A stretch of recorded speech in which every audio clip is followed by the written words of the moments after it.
Shalom, salam sehat bagi kita semua. Hari ini saya menyampaikan renungan firman Tuhan dari Pombewe, Kabupaten Sigi. Dan kiranya Bapak Ibu Saudara bisa mendengarkan renungan ini dalam keadaan yang baik, sehat, kuat, dan diberkati oleh Tuhan. Bapak Ibu Saudara yang dikasihi oleh Tuhan Yesus Kristus, renungan firman Tuhan hari ini terambil dalam Injil Lukas pasal yang ke-18 ayat yang ke-9 sampai ayat yang ke-14. Demikian bunyi firman Tuhan. Perumpamaan tentang orang Farisi dengan pemungut cukai. Dan kepada beberapa orang yang menganggap dirinya benar dan memandang rendah semua orang, Yesus mengatakan perumpamaan ini. Ada dua orang pergi ke bait Allah untuk berdoa. Yang seorang adalah Farisi dan yang lain pemungut cukai. Orang Farisi itu berdiri dan berdoa dalam hatinya begini, "Ya Allah, aku mengucap syukur kepadamu karena aku tidak sama seperti orang lain. Bukan perampok, bukan orang lalim, bukan pezina, dan bukan juga seperti pemungut cukai ini.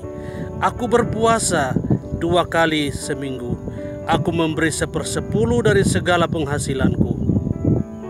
Tetapi pemungut cukai itu berdiri jauh-jauh, bahkan ia tidak berani menengadah ke langit, melainkan ia memukul diri dan berkata, "Ya Allah, kasihanilah aku orang berdosa ini." Ayat yang ke-14. Aku berkata kepadamu, orang ini pulang ke rumahnya sebagai orang yang dibenarkan Allah, dan orang lain itu tidak. Sebab barang siapa meninggikan diri, ia akan direndahkan, dan barang siapa merendahkan diri, ia akan ditinggikan. Jemaat yang dikasihi oleh Tuhan Yesus Kristus, tema renungan firman Tuhan hari ini adalah doa orang Farisi versus doa pemungut cukai. Setiap orang yang berdoa pasti ingin doanya didengar dan dijawab oleh Tuhan. Tetapi orang lupa bahwa ada doa yang berkenan dan ada juga doa yang tidak berkenan di hadapan Tuhan. Tentu Tuhan berkuasa menilai doa seseorang. Di dalam kitab Yakobus pasal yang ke-5 ayat 6 bagian B dijelaskan bahwa doa orang yang benar bila dengan yakin didoakan sangat besar kuasanya.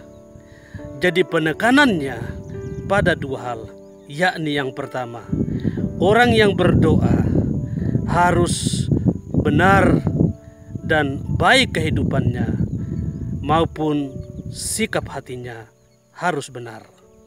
Yang kedua, orang yang berdoa harus yakin dalam doanya bahwa Allah sanggup mendengar dan menjawab doanya. Jemaat yang dikasihi oleh Tuhan Yesus Kristus, dalam Injil Lukas 18 ayat 9 sampai 14 yang sudah saya bacakan tadi, Yesus mengatakan sebuah perumpamaan kepada orang yang menganggap dirinya benar dan selalu memandang rendah orang lain, yaitu perumpamaan tentang doa orang Farisi dan doa dari pemungut cukai. Dua-duanya berdoa di bait Allah, tetapi ada doa yang berkenan kepada Tuhan dan ada doa juga yang tidak berkenan. Dalam pandangan umum, orang bisa menyimpulkan bahwa orang Farisi adalah kelompok orang saleh. Doanya pasti didengar oleh Tuhan. Tetapi pada kenyataannya tidak demikian. Malahan sebaliknya, doa pemungut cukai yang dianggap sebagai orang berdosa, doanya lah yang berkenan di hadapan Tuhan. Melalui renungan firman Tuhan hari ini, perlu kita ketahui bahwa siapakah orang Farisi dan siapakah pemungut cukai. Orang Farisi adalah orang yang sangat teliti memperhatikan hukum Taurat. Mereka menjadi pengamat pelaksana hukum Taurat. Karena bagi mereka atau bagi orang-orang Farisi, Allah akan mencintai orang yang taat pada hukum, dan sebaliknya Allah akan menghukum orang-orang yang tidak setia dan tidak taat kepada hukum Taurat. Sedangkan pemungut cukai dalam masyarakat Yahudi dianggap sebagai pengkhianat karena bersekongkol dengan pemerintah Romawi pada saat itu untuk menarik pajak yang sangat tinggi, yang sungguh-sungguh memberatkan masyarakat Yahudi pada saat itu, sehingga pemungut cukai disamakan dengan orang berdosa. Tetapi justru doa pemungut cukai yang adalah orang berdosa inilah yang dibenarkan oleh Allah. Pertanyaan yang patut kita renungkan adalah, apa yang membuat doa orang Farisi tidak dibenarkan, sedangkan doa pemungut cukai dibenarkan Allah? Yang pertama, dalam ayat yang ke-11 dikatakan bahwa orang Farisi itu berdiri dan berdoa di bait Allah. Dia berdoa sekedar menunjukkan kepada orang lain bahwa dia orang yang saleh dan terpandang dalam masyarakat Yahudi. Sementara pemungut cukai itu berdiri jauh-jauh dan tidak berani menengadah ke langit. Doa yang dibenarkan adalah doa yang sungguh-sungguh kepada Tuhan, tidak mencari pujian atau sanjungan dari orang lain. Dan itu yang dilakukan oleh pemungut cukai, sehingga doanya didengar oleh Tuhan. Poin yang kedua, orang Farisi berdoa dalam kesombongan dan keangkuhan, sedangkan pemungut cukai berdoa dari kerendahan hatinya yang merasa tidak layak menghadap Tuhan. Dalam doanya, orang Farisi berkata, "Ya Allah, aku mengucap syukur karena aku tidak sama seperti orang lain. Aku bukan perampok, aku bukan orang lalim, bukan bezina, dan bukan sama seperti pemungut cukai ini. Aku berpuasa 2 kali seminggu. Aku memberi 1/10 atau perpuluhan dari segala penghasilanku."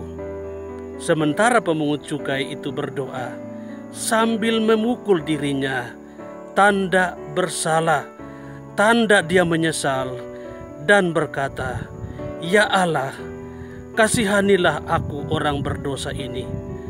Dan doa yang dibenarkan Allah adalah doa dari pemungut cukai yang lahir dari kerendahan hatinya yang sungguh-sungguh luar biasa. Poin yang ketiga, Tuhan tidak melihat atribut agamawi sebagai standar doa yang benar. Tuhan lebih suka melihat hati seseorang. Dalam Injil Matius pasal yang ke-6 ayat yang ke-5, di sana dijelaskan bahwa, "Dan apabila kamu berdoa, janganlah berdoa seperti orang munafik. Mereka suka mengucapkan doa dengan berdiri dalam rumah-rumah ibadat dan pada tikungan-tikungan jalan, supaya mereka dilihat orang. Aku berkata kepadamu, sesungguhnya mereka sudah mendapat upahnya." Jemaat yang dikasihi dan diberkati oleh Tuhan Yesus Kristus, firman Tuhan hari ini mengajarkan kita untuk kita berdoa seperti pemungut cukai, supaya doa kita didengar dan dijawab oleh Tuhan. Kiranya renungan firman Tuhan hari ini menjadi berkat bagi kita.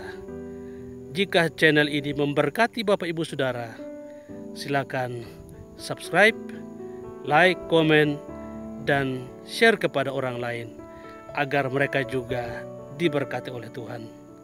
Salam sehat dari Pombewe. Tuhan Yesus Kristus memberkati kita semua. Shalom.